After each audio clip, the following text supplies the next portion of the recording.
سارے انبیاء دیکھ رہے ہیں کہ پہاڑوں پہ خدا کے ساتھ نبی کا ذکر، فضاؤں میں خدا کے ساتھ نبی کا ذکر، ہواؤں میں خدا کے ساتھ نبی کا ذکر، سمندر کی طغیانی میں خدا کے ساتھ نبی کا ذکر، موجوں کی روانی میں خدا کے ساتھ نبی کا ذکر، ارے فرش پر خدا کے ساتھ نبی کا ذکر، یعنی فرش پر تو ذاکر ہے ذاکر، ہم ذکر کرنے والے فرش پر ہیں، یہاں تو نبی کا ذکر ہے ہی ہے، لامکان میں جہاں کوئی نہ جا سکا وہاں بھی خدا کے ساتھ نبی کا ذکر، وہاں بھی خدا کے ساتھ نبی کا ذکر۔ اے محبوب، ہم نے نبی تو سب کو بنایا مگر تمہارے ذکر کو اپنے ذکر کے ساتھ خاص کیا، اور ایسا خاص کیا کہ کوئی لاکھ تجھ پر ایمان لائے، اگر تجھ پر ایمان نہیں لاتا تو مسلمان آمنو باللہ کے بعد وہ رسول ہی ضرور لاکھ دعوے کرے تو اگر اس کا سینہ عشق رسالت کا مدینہ نہیں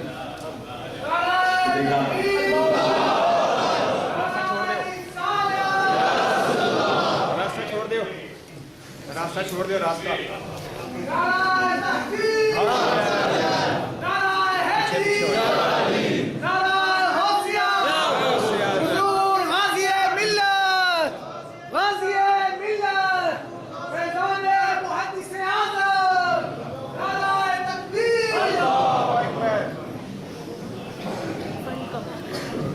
شکریہ۔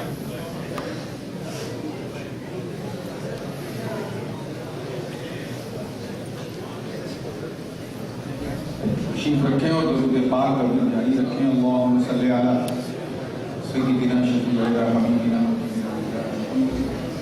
وعلی آلِ سیدنا مولانا محمد وسلم کما تحب اللہم صلی علیہ الصلاۃ والسلام علیہ رسول اللہ صلی اللہ علیہ وسلم۔ اب آئیے ایک دوسرے قول کی طرف، کیونکہ بزرگ غازی ملت والد گرامی تشریف لا چکے ہیں اور وقت کے بارے میں بہت پہلے اپنی شاعر نے کہا تھا الوقت کالسیف ان لم تقطع فقطعہ، وقت ایک ایسی تلوار ہے کہ اگر تو نے نہیں کاٹا تو تجھے کاٹ دے گا۔ بہرحال دل تھام کے بیٹھی، میں اپنی گفتگو کو سمیٹتے ہوئے آگے بڑھ رہا ہوں۔ پہلا قول اپنی باتیں ذکر سے مراد اذا ذکرت ذکرت تمام، کہ محبوب جب میرا ذکر ہو تو آپ کا ذکر میرے ساتھ، کہاں کہاں ذکر رہا اس کے جرموں کو یاد۔ اب آئیے ایک قدم اور آگے بڑھتے ہیں، کیونکہ بات دستگاہ سے شروع ہوتی ہے، شریعت سے، پھر معرفت کے رنگ میں جاتی ہے۔ معرفت اسے جو ہے وہ حقیقت کے رموز و اسرار دکھاتی ہے، اور اپنی حقیقت کے بعد وہ عالم شروع ہوتا ہے جس عالم کو سمجھنا کسی عالم کی بس نہیں۔ اب آئیے ایک قدم اور آگے، ایک بڑی مشہور کتاب ہے حضرت قاضی ایاز کی شفا شریف، پڑھو تو پڑھتے جاؤ سینہ مدینہ بنتا ہے۔ اسی کے حوالے سے حضرت ابن عطا تو بہت بڑے محدث ہوتے، تفسیر یحییٰ ابن آدم کی مصنف، اس حدیث اس قرآن کی اس آیت پاک کے تعلق سے بڑی لطیف بات ہے۔ ایک بات تو یہ بالکل صاف ہے کہ اس میں کسی اور کی ہم نہیں بلکہ اللہ کی ہم شان ہے۔ ورفعنا ہم نے بلند، توجہ چاہوں، اور دوسری کیا کہ یہ محبوب بلندی کا حال یہ ہے کہ میں نے نبوت تو سب کو دی مگر آپ کے ذکر کو اپنے ذکر کے ساتھ خاص رکھا۔ اب اگر آپ کی بلندی کسی کو سمجھنا تو پہلے یہ سمجھے بنانے والا کتنا بلند، کیونکہ ہم نے عرش سے لے کے فرش بلکہ لامکان جہاں کسی کا ذکر نہ ہو سکا وہاں مصطفیٰ کا ذکر ہو گیا۔ ایک قدم اور آگے بڑھ اسی آیت کے تعلق سے ابن عطا محدث فرماتے ہیں کہ اے محبوب جہاں آپ کا ذکر وہاں میرا ذکر آپ کے ساتھ، جہاں میرا ذکر ہو وہاں آپ کا ذکر میرے ساتھ۔ یہ بات تو سمجھ میں آ رہی ہے، لیکن ایک بات اور بڑی لطیف ہے کہ رفعت ذکر مصطفیٰ کا ایک مفہوم یہ بھی ہے کہ اے محبوب جعلت ذکرک ذکری، توجہ چاہوں، بڑی نازک بات ہے مگر انشاءاللہ حد سے حد مند دماغ کے حوالے کروں۔ جعلت ذکرک ذکری، صرف میرے ذکر کی بات نہیں، رب فرما رہا ہے مجھے میری عزت کی قسم ورفعنا لک ذکرک، اے محبوب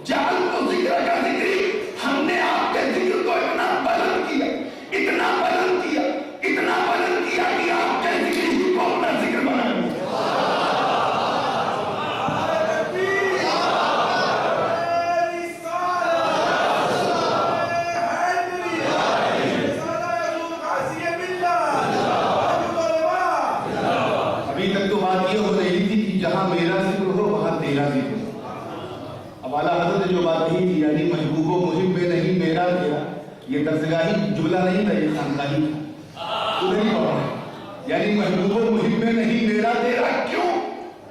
جعل کو ذکر کر دیے اے مصطفیٰ، اے بشمس چہرے والے، اے بلائے زلفوں والے، اے مازال البصر نظروں والے، اے علم نشرح سینے والے، اے دناست اللہ کی منزلوں کو طے کرنے والے اور وہاں بھی مازال البصر و مازال کی تنویر بننے والے، اے مصطفیٰ آپ کے ذکر کو کسی بندے نے نہیں بلکہ آپ کے خدا نے بلند کیا، اور وہ بھی ایسا بلند کیا کہ آپ ہی کے ذکر کو اپنا ذکر بنا لیا، اپنا ذکر بنا لیا۔ جو جملہ میں کہنے والا ہوں میں میرے دل کی دھڑکنوں پہ ہاتھ رکھ کے آپ سن کیسا ذکر اپنا بنا لیا؟ اذا جعلت ذکرک ذکری فمن ذکرک، کیجئے گا کیسا ذکر بنایا ہم نے آپ کے ذکر کو اپنا ذکر بنایا، فمن ذکرک ذکرنی۔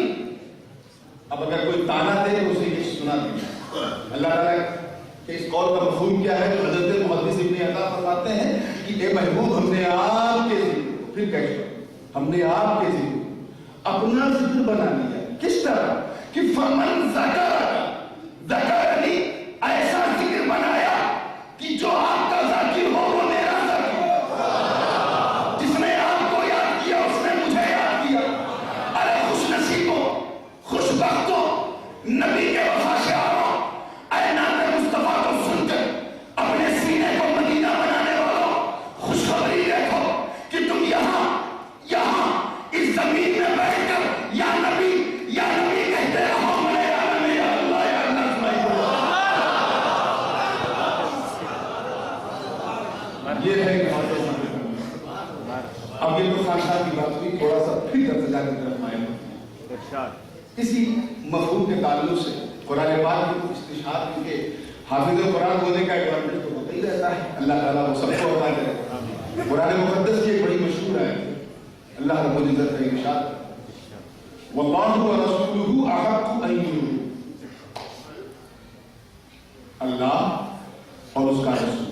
بالکل میں پہلے لفظی ترجمہ کروں گا اور یہ دیکھوں گا کہ میں کہیں اردو میں غلطی تو نہیں کر رہا، یہ نہ سوچئے کہ میں لکھنؤ سے آیا ہوں غلطی نہیں کر سکتا، پہلے ترجمہ پر سنیے گا۔ اللہ اور اس کا رسول زیادہ حقدار ہیں کہ اسے راضی آپ کہیں گے ذات کو کچھ سمجھ میں آ رہا ہے؟ اللہ توجہ چاہوں اور اس کا رسول، اللہ و رسول ہیں دو، ذات کتنی؟ دو، ایک ہے عابد دوسرا معبود، ایک خالق دوسرا مخلوق، ایک رازق دوسرا مرزوق، ایک بندہ دوسرا خدا، ذات کو، اور دونوں کی حقیقت بھی جدا نہیں، ایک بنانے والا ایک بننے والا، ایک دینے والا ایک لینے والا۔ ذات کیا ہے؟ دو ہے، بالکل فیکٹ، کہیں سے کوئی خیال بھی نہ آئے، دو ذات، ایک بندے کی ایک بندہ نواز کی، ایک مربوط کی دوسرے اس کے رب کی، ایک مخلوق کی دوسرے اس کے خالق کی۔ اور قرآن کی آیت کیا کہہ رہی ہے رضا کے تعلق سے کہ اللہ اور اس کا رسول دونوں زیادہ حقدار ہیں کہ اسے راضی کیا جائے۔ یا اللہ یہ اسے ہے، اس اسے سے کسے کہا جائے؟ ذات جب دو ہوتی ہے تو راضی بھی دو کو کرنا تھی۔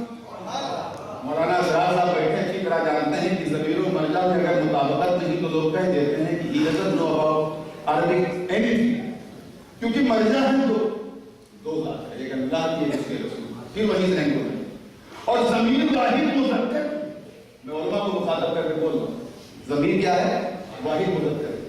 تو اب ہونا کیا چاہیے تھا؟ اللہ و رسولہ احق ان یرضوہما، یعنی اللہ اور اس کا رسول زیادہ حقدار ہیں کہ دونوں کو راضی کیا ہے۔ ذات دو ہے تو راضی کس کو کرنا چاہیے؟ دونوں کو نا۔